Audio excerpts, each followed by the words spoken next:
ब्रह्मपुत्र नदी पर प्रस्तावित नारंगी कुरुआ पुल।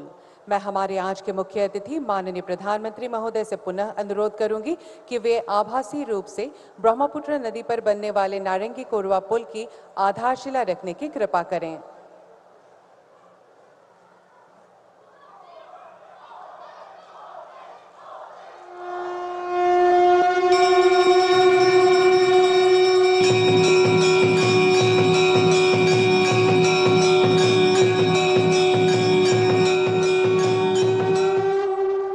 धन्यवाद महोदय।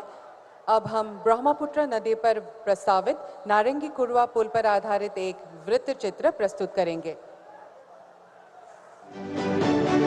हमारे माननीय प्रधानमंत्री श्री नरेंद्र मोदी जी के विजनरी नेतृत्व में पूरे देश में लास्ट माइल कनेक्टिविटी से ईज ऑफ लिविंग और ईज ऑफ डूइंग बिजनेस प्रदान करने के लिए नदियों पर पुलों का निर्माण तेजी से किया जा रहा है। असम को भी इसका लाभ मिला है। 2014 तक ब्रह्मपुत्र नदी पर केवल 3 ब्रिज थे, जिनकी संख्या आज 6 हो गई है।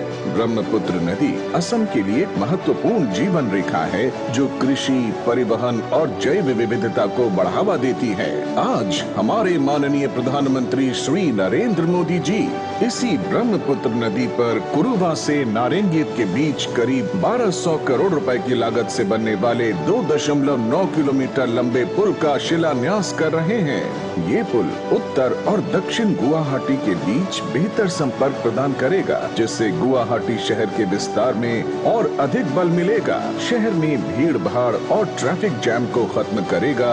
सोनापुर और इसके आसपास के क्षेत्रों के लोगों को दरंग पहुंचने में लगभग 2 से 2.5 घंटे लगते हैं, लेकिन इस पुल के बनने के बाद उन्हें केवल 25 से 30 मिनट ही लगेंगे। से कुरुआ तक जाना सही है।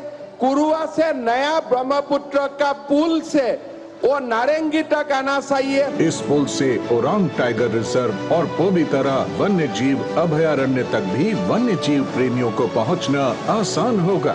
साथ ही जागी रोड में विकसित हो रहे पूर्वोत्तर भारत के प्रथम सेमीकंडक्टर प्लांट की पहुंच भी सुगम होगी, जिससे भविष्य में गुवाहाटी शहर, दरंग जिला, कामरूप जिले से रोजगार हेतु आवाजाही आसान होगी।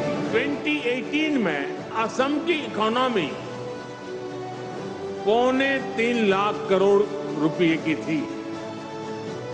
आज असम करीब 6 लाख करोड़ रुपए की इकोनॉमी वाला राज्य बन गया।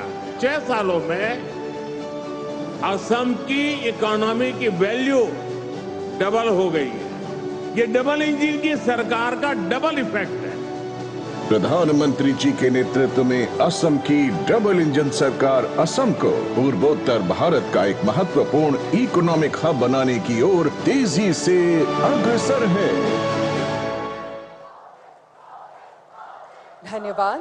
देवियों सज्जनों, गुवाहाटी रिंग रोड परियोजना असम तथा पूर्वोत्तर भारत के लिए बुनियादी ढांचे के क्षेत्र में एक अत्यंत महत्वपूर्ण और सकारात्मक परिवर्तनकारी कदम है।